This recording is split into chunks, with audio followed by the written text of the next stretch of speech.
प्रिय मित्रों नमस्कार। आज के सत्संग में महाराज पथिक जी का एक सुंदर पद है जिसमें उन्होंने कहा कि मनुष्य धन से कितना प्रेम करता है कि रहने को भवन बिस्तर भोजन सुख धन से मिले हजार। रहने को भवन बिस्तर भोजन सुख धन से मिले हजार। क्यों फिर भी आदमी की तबीयत है बेकार। फिर भी आदमी की तबीयत है बेकार। रहने को भोजन बिस्तर एक धन ही सिर्फ दुनिया में सब कुछ समझ लिया। जो धनपति है उसको तो दिल से दिया विसार। रहने को भवन बिस्तर भोजन सुख धन मिले हजार। दो शब्द भी न सुमरन के आए जबान पर। दो शब्द भी सुमरन के आए ना जबान पर। यूं इसके पास करने को बातें हैं बेशुमार।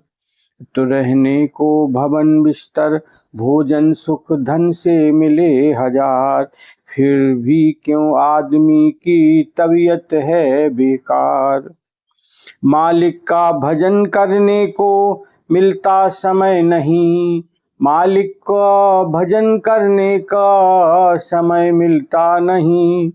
सिनेमा का शौक पूछो तो हर वक्त है तैयार। रहने को भवन बिस्तर भोजन सुख धन से मिले हजार। रख हाथ अपने दिल पे ये पथिक सच बता।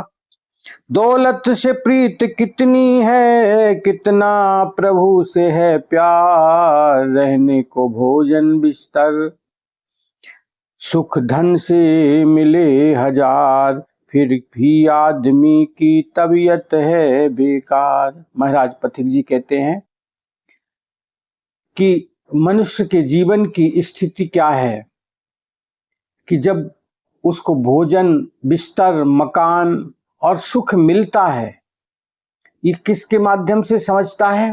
धन के माध्यम से समझता है कि धन है तो ये सब कुछ हम खरीद सकते हैं, ले सकते हैं, सुख सुविधाएं सब कुछ मिल जाती हैं।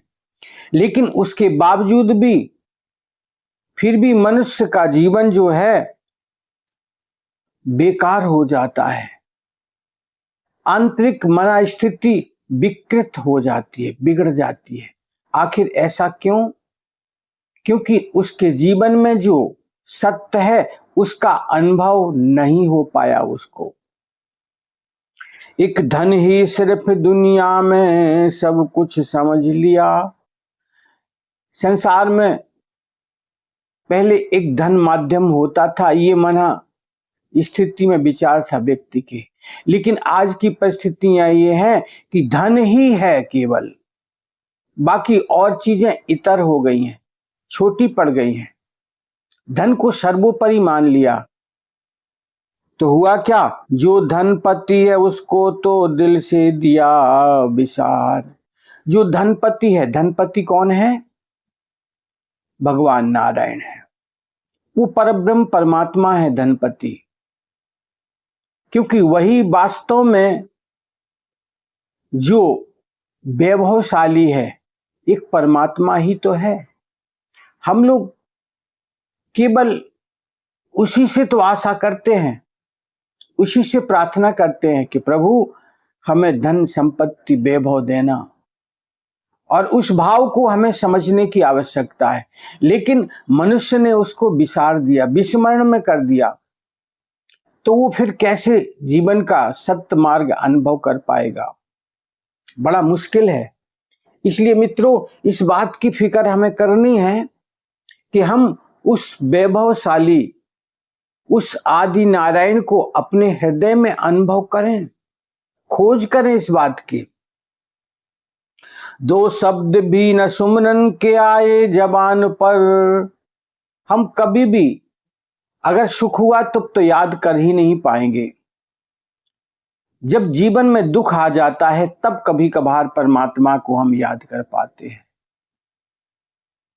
तो यहां पर एक संत कहते हैं कि सुख में सुमरन ना करे, दुख में किया विचार। जब व्यक्ति सुख में सुमरन नहीं करता है, दुख में उसको याद करता है, फिर क्या होता है, उसका ये विचार सफल नहीं हो पाता है। क्यों नहीं हो पाता है? क्योंकि अगर दुख में सुमरन करे, अगर सुख में सुमरन करे वो, तो दुख तो आएगा भी नहीं। केवल दुख में ही सुमरन करे आदमी, तब उसकी विपत्ति कहां पूर्णता निकल पाएगी। अगर वो सुख में सुमरन करे तो दुख नहीं आएगा, ये बात तो ठीक है, लेकिन व्यक्ति कर नहीं पाता है सुमरन, क्योंकि वो अपने सांसारिक सुख और वैभव में डूब जाता है, भूल ही जाता है उस परमात्मा को। तो दो शब्द भी न सुमरन के आए जबान पर, यूं इसके पास करने को बातें हैं बेशुमार। अनेक बातें करता है, संसार की चर्चाएं करता है दूसरे की, केवल परमात्मा का चिंतन नहीं कर पाता। बाकी सब कुछ करता है संसार में, इसलिए मनुष्य हो गया बेकार। फिर उसकी सामर्थ्य कहां बचेगी? मालिक का भजन करने को मिलता समय नहीं। संत कहते हैं कि मालिक यानी उस परमात्मा का जब सुमरन चिंतन करने का समय नहीं मिल पाएगा तो क्या होगा? सिनेमा का शौक पूछो।